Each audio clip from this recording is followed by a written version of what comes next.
results? Pulso ng bayan. Simplihan natin sa Vibe Check. O yung fearless forecast mo.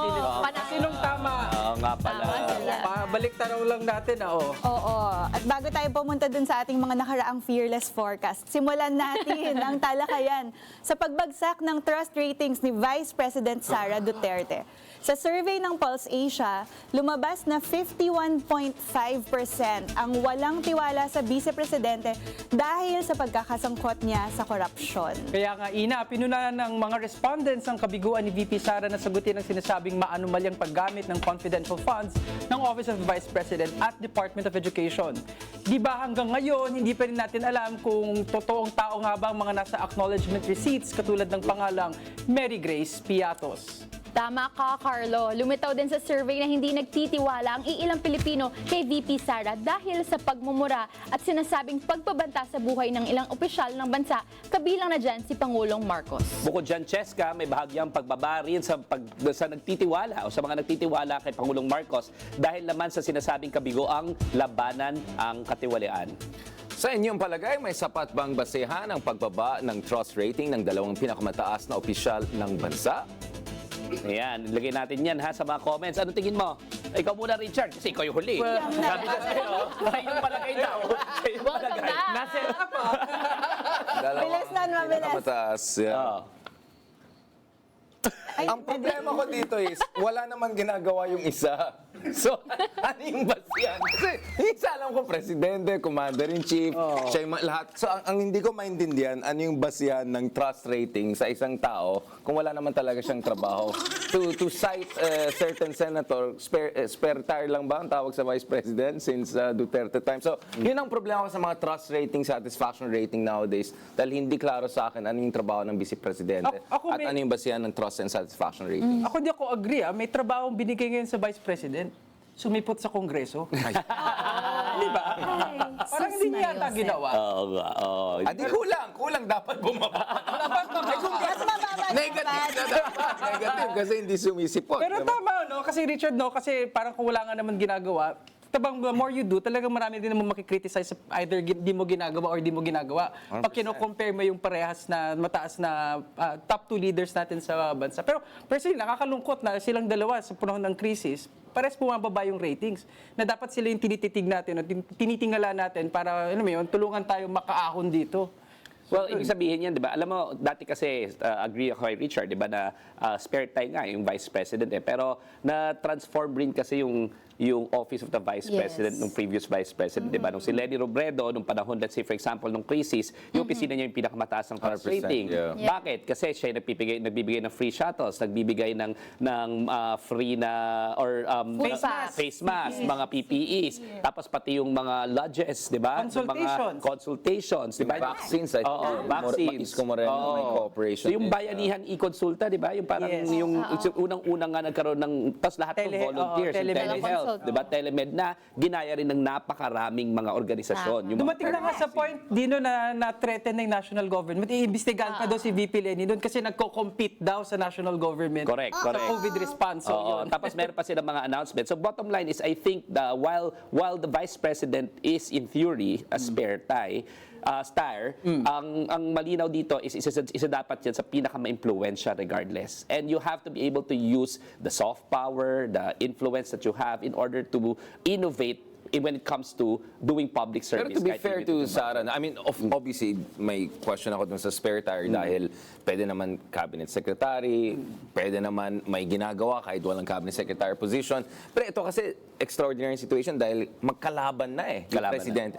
Even worse than Digong and Lenny. Kasi with Digong and Lenny at some point, Digong was just like dead man na lang kay Lenny, di ba? And then in parallel na lang si Lenny. Ito hostile yung relationship So that's why it's not even just a spare tire. It's talagang parang anti-government na yung position ng vice-presidente mo. Correct. And yet it looks like, sino ba? But it looks like a priority. Pero Pero parang, Ako naman, Richard, na-surpresa ako kasi Kaya ang laki pala ng naka-green. binaba.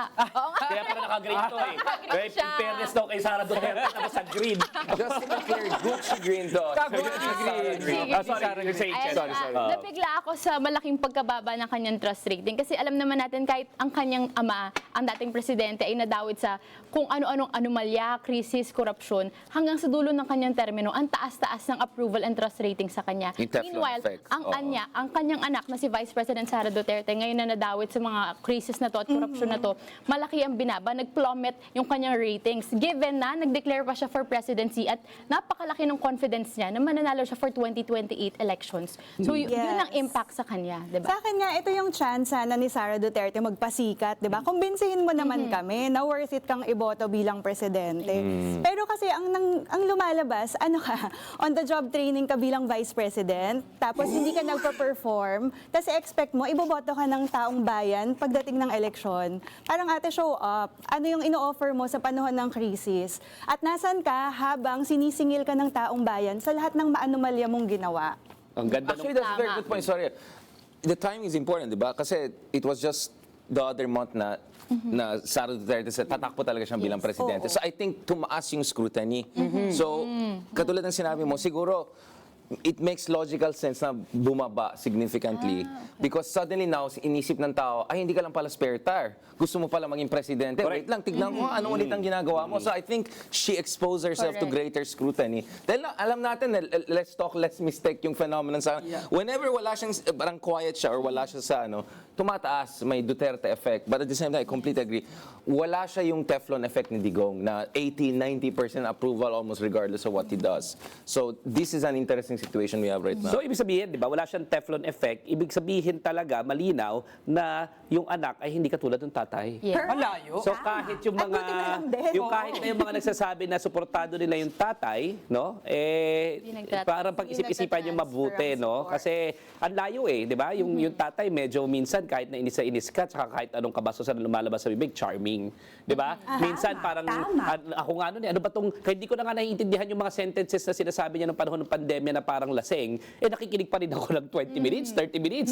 Itong si Sara, kahit na gawin niya full sentence, hindi talaga ako makinig-kinig Wala siyang kasing karisma nung tatay niya. Wala rin kasing galing nung tatay niya. No? So napakalayo nung anak sa tatay. So for those people who are supporting Rodrigo Duterte, I think you have to think twice. Kung kahit na yung supporter niyo kay Rodrigo, automatically ba pareho yung anak? No? Parang ang layo, para namang hindi. Naalala ko, bilanggit mo kasi si President Duterte, kilala siya nung time na siya ay nasa kapangyarihan ay di nga sumusunod sa sarili niyang script. Di ba? Nagsasalita na lang kung anong nasa isip niya. Parang yung anak niya, parang hindi ata kaya magsalita ng Dahil may binabasa. cellphone. Oo, Di ba? Pag walang script. So, Ching malayo shing, talaga. chong shing, shing shing shing. Di ba sabi niya? Pero in fairness, just to slightly disagree, I think in the Visaya language, pag titignan mo, I mean, not that marunong ako, pero mas, doon mo makita yung charisma niya if you have watched yung kanyang mga social media on TikTok and all, actually, Mas grabe natural yung siya resonance. doon. Oo.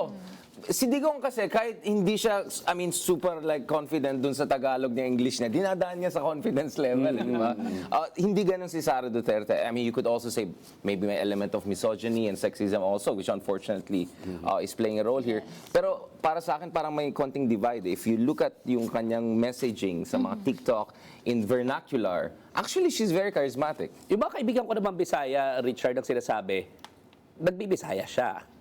Yeah. Okay, totoo naman yon. Pero ang nagbibisaya siya, sinasabi, very charismatic siya. Hindi, ang sinasabi naman nila, kahit nagbibisaya siya, ikukumpara mo sa Oo ama, naman. Yeah, yeah, ang layo pa rin ang karisma sa pagbibisaya Original ng pa rin. ama. Oo, so parang pilit pa rin, tsaka pa-cute pa rin. Hindi naman cute. No? So, yung tatay kasi, hindi nagpapa-cute, brusko, bagay.